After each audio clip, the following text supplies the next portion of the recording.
Hello hello చెప్పే ఇక్కడ ఉన్నా బయట ఉన్నా. చిన్న స్కూల్ నుంచి ఇంటికి పంపించి ఫీజు కట్టలేదా? ఆ, కట్టలేదు ఇంకా. కట్టలేదు ఇంకా. నువ్వు ఇంట్లో డబ్బులుంటే కడతాను. కడతా కడతా ఇప్పుడు కడతా.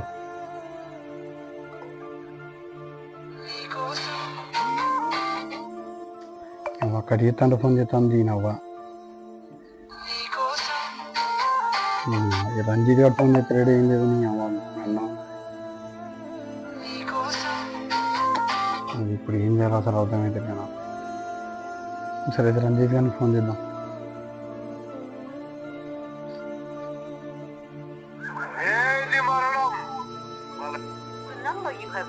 ఫోన్ కట్ చేస్తాను ఏంటి వీడు.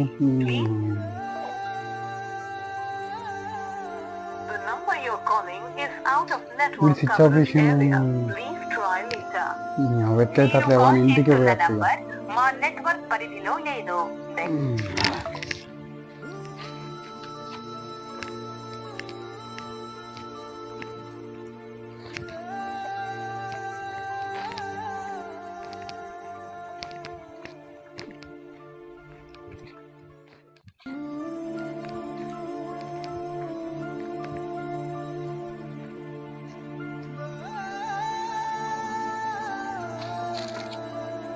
అమ్మ ఇంటికి తాళం వేసింది, యుద్ధం చేసింది, అసలు అర్థమవుతలేదు.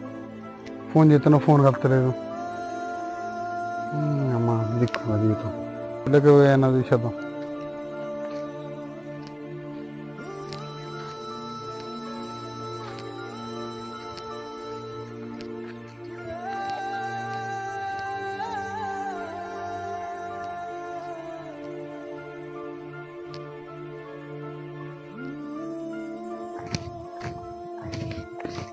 అన్నా నమస్తే అన్న. నమస్తే తమ్మి. ఏంటన్నా పరిశాన్ అవపడుతున్నావు? ఏగా రంజిత్ గారికి పైసలు ఇచ్చి ఉండే తమ్మి, వానికి ఇంటి తాళం వేసి ఉన్నది. ఉల్లదాకా పోయి చూసేద్దాం. ఒక్క నిమిషం అన్నా. హలో తమ్మి, నేను పాస్ అన్నారా? అన్న చెప్పన్నా. మన దగ్గర కొన్ని పైసలు వచ్చినాయిరా మనకు. ఓకే అన్న. మనం ఇంటికి ఇద్దాం అనుకుంటాను. మరి ఎవరైనా ఉన్నారా తీసుకునేటోళ్ళు చెప్పు. ఒక్కసారి తెలుసుకొని చెప్తా అన్న మరి నీకు. సరే తెలుసుకొని నాకు మళ్ళీ రిటర్న్ కాల్ చేయి. ఓకే అన్న, నేను నీకు ఫోన్ చేస్తాను. మన మిట్టి గురించి తెలుసు కదా? తెలుసు అన్న. ఓకే ఓకే అన్న, తీసుకొస్తా అన్న. తెలిసిన అన్న కొంచెం నా దగ్గర కొన్ని డబ్బులు ఉన్నాయా మిత్తికి అని చెప్పిండు. ఎవరికన్నా తెలిసిన వాళ్ళు ఉంటే అన్నకు అవసరం ఉన్నది 20,000 ఇయ్యరా తమ్మి. ఓకే అన్న, మరి ఒకసారి అన్నతో మాట్లాడి నీకు చెప్తా అన్న. సరే మాట్లాడు.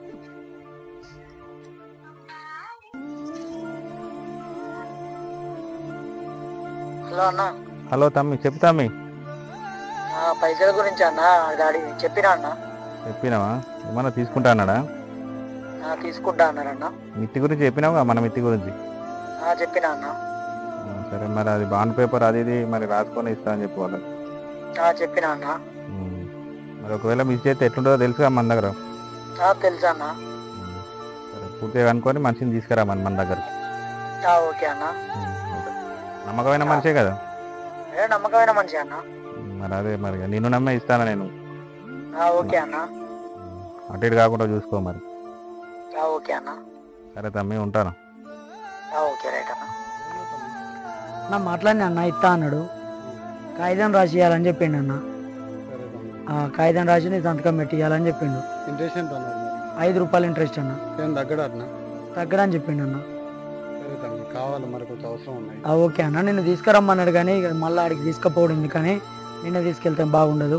నువ్వు సంతకం పెట్టిస్తే నేను తీసుకొచ్చి డబ్బులు ఇచ్చేస్తా. సరే తమ్మి.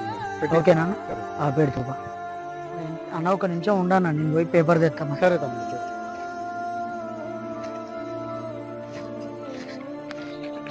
అన్న ఇవ్వ అన్న, సంతకం పెట్టి అన్న. ఏం మ్యాటర్ అన్న నేను మ్యాటర్ రాస్తా అన్న, నేను రాస్తా. పట్టిగా డైరెక్ట్ సంతకం పెట్టాలంటే అన్న తొందర అన్న. అన్న వేరే బయటికి పనికి పోతాడంట. సంతకం పెట్టిస్తే నీ మ్యాటర్ రాసిస్తా నేనే.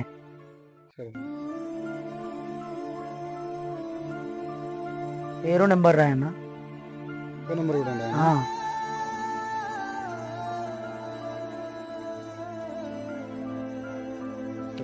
ఓకే అన్న నేను తెచ్చిస్తా అన్న పైసలు పట్టుకొచ్చి ఇస్తా.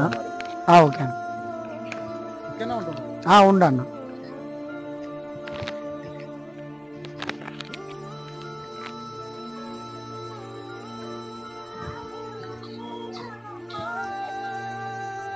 హలో తమ్ముడు చెప్పురా ఏమైంది? అన్న ఏడున్నావే?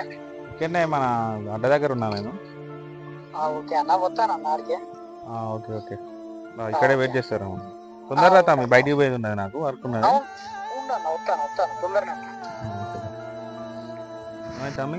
అన్న ఇగో అన్న కాగితం రాయించుకురమ్మన్నా కదా 50,000 కాగితం వచ్చింది. పిల్లగాడు మంచోడే కదా? మంచోడే అన్న. నమ్మకమే కదా? నమ్మకమే. చెప్పినావు కదా మాకు మిక్స్ ఎంత అది ఇది ఎంత అని. చెప్పినా అన్న 3 రూపాయల మిక్స్ అని చెప్పినా అన్న. నెంబర్ కూడా రాయించాక సంవత్సరం కూడా పెట్టినా. కొంచెం జాగ్రత్త, మనతో ఎట్లుంటో తెలుసు కదా, డబ్బులు తీసుకోకపోగానే అది ఇదైనా తెలుసా తర్వాత వేరే తిరుగుంటుంది. నేను నమ్మి డబ్బులు ఇస్తాను.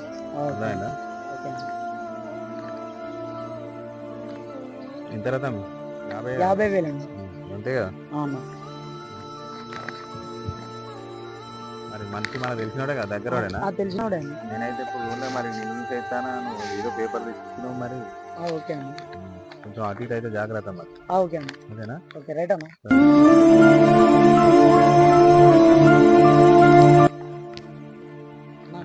తమ్మి పైసలు తెచ్చినా అన్న, అడిగి ఇప్పించింది 20,000.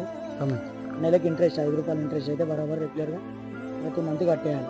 ఎందుకంటే ఆయన జాగ్రత్త మరి చెప్పిండు, ఏ కారు ఉంటుంది పైసల విషయంలో అని చెప్పింది. సరే తమ్మి. ఓకే అన్న. రంజిత్ ఇట్లా కానీ ఎవరితో చెప్తాం మేము. ఓకే అన్న నేను అవపడితే చెప్తాను, ఎందుకంటే పిల్లగాని ఫీజు పట్టుకొని పోయిండు. ఓకే అన్న. సరే తమ్మి. Okay thank you. సరే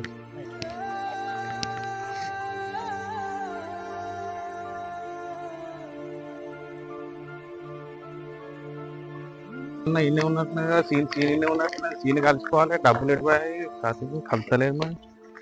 వాడు తప్పుడు చేస్తలేడు వంశీగాడు. వీడు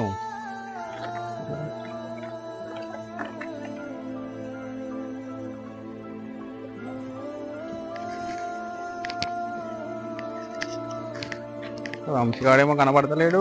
ఇక్కడ మనం పైసలు ఇచ్చిన ఆయన ఇన్నే ఉన్నట్టున్నాడు. సీనయ్య అంత మంచిగా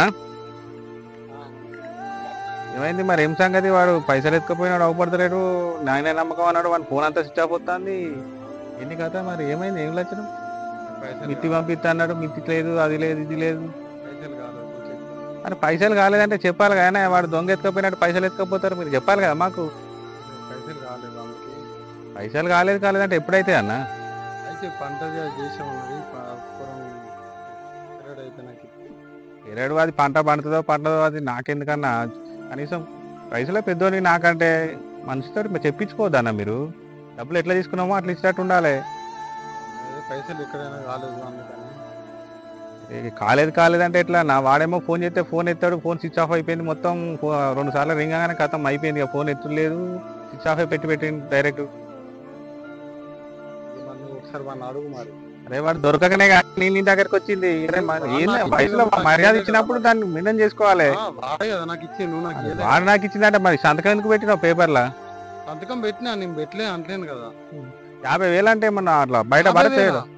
50,000 అంటే ఏం చూడకుండా నువ్వు సంతకం ఎట్లా పెడతావు? 50,000 అంటే ఏమనుకున్నావు? అప్పుడు అర్జెంట్ ఉన్నది, అన్నపోతాను అని చెప్పి పేపర్ మీద సంతకం పెట్టమంటే పెట్టించినాయా, నాకేం తెలుసు. పెట్టించినాయా అంటే చూసుకొని పెట్టాలి. నీ బట్టిగా సంతకం పెట్టి రేపు ఎకరం రాయించుకుంటాడు, ఉన్న పొలం రాయించుకుంటాడు, గిట్టనే అంటావా? 50,000 ఇచ్చినాయి. 20,000 ఇచ్చినా అంటే వానికి ఫోన్ చేస్తావా మరి? వాని ఇంటికి పోతావా, వాని ఏం చేస్తావా అని అడుగు. నాకు సంబంధం లేదు. బాండ్ పేపర్ మీద నీది ఉన్నది వ్యవహారం, నీదే కథ. ఆల్రెడీ నీ భూమి కిందనే రాసుకున్నా నేను, అర్థమైందా? మరి అంటే నేనైతే తీసుకపోతే ల్యాండ్ రాయించుకుంటా. మరి నీ ఇష్టం అది. నువ్వు వాడిని బతిలాడుకుంటావో చేస్తావో వాడిని దొరకబడతావో. వాడు పెద్ద లంగగాడు. 50,000 తీసుకున్నా నాకు తెలియదు. అది నాకేందయ్యా? ఇప్పుడు నీ బాండ్ పేపర్ మీద నీ దగ్గర నాకు అదే ఉన్నది. పెట్టింది నేనే, మరి చూసుకొని పెట్టాలి కదయ్యా. అర్జెంట్ ఉండేది, నేను పోతానా అని 20,000 అంటే పెట్టిన సంతకం. అదే నువ్వు సంతకాలు పెట్టినావు బరాబరయ్యా, మరి నా పైసలు ఎవడియాలి? ఎవడిస్తాడు చెప్పు? ఇప్పుడు నేను సంతకం పెట్టి నేను తీసుకున్న 20,000 తీసుకొచ్చి. ఇప్పుడు అదంతా నాకు చెప్పొద్దయ్యా. ఇప్పుడు నేను నీకు 50,000 ఇచ్చిన, నాకు దాంతో మిత్తితో కలిపి నాకు డబ్బులు ఇవ్వాలి. ఇస్తావా లేకపోతే ఇది రాయించుకోమంటావా, ఏం చేస్తావా అనేది నీ ఇష్టం. అది నువ్వు చూసుకోవాలి, నాకు సంబంధం లేదు. వాడు నమ్మించి మోసం చేసిండా ఏం చేసిందా అన్న సంగతి నాకు అనవసరం కదా. ఇప్పుడైతే పైసలు అడుగు, ఎవరన్నా తెలిసిన ఉంటే ఫోన్ చేపి. ఏంది ఏంది పైసలు అనుకుంటారా పెంకాసలు అనుకుంటారా వాటిని? మర్యాద లేదు, ఏం లేదు. ఫోన్ చేయి, ఎవరికైనా ఉంటే తెలిసిన వాళ్ళకు ఉంటే ఫోన్ చేసి అడుగు. ఇట్లా ఊకునేది లేదు. పైసలు తీసుకునేటప్పుడేమో మియాం అంటారు, పైసలు తీసుకున్న తర్వాత ఇప్పులు లేవు అప్పులు లేవు అంటారు.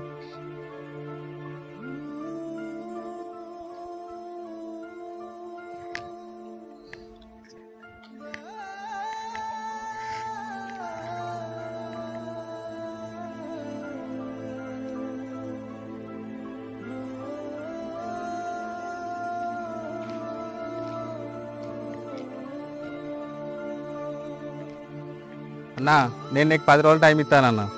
నువ్వు ఏం చేసుకుంటావో నాకు సంబంధం లేదు. 10 రోజుల తర్వాత నీ ఇంటికి వచ్చి ఇజ్జత్ ఇస్తా.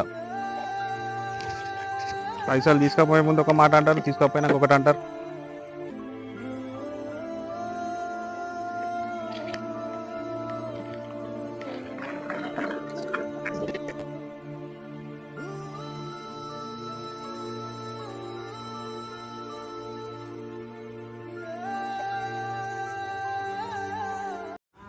ఈ వంశవాడు కూడా ఫోన్ లిఫ్ట్ ఎత్తలేడు.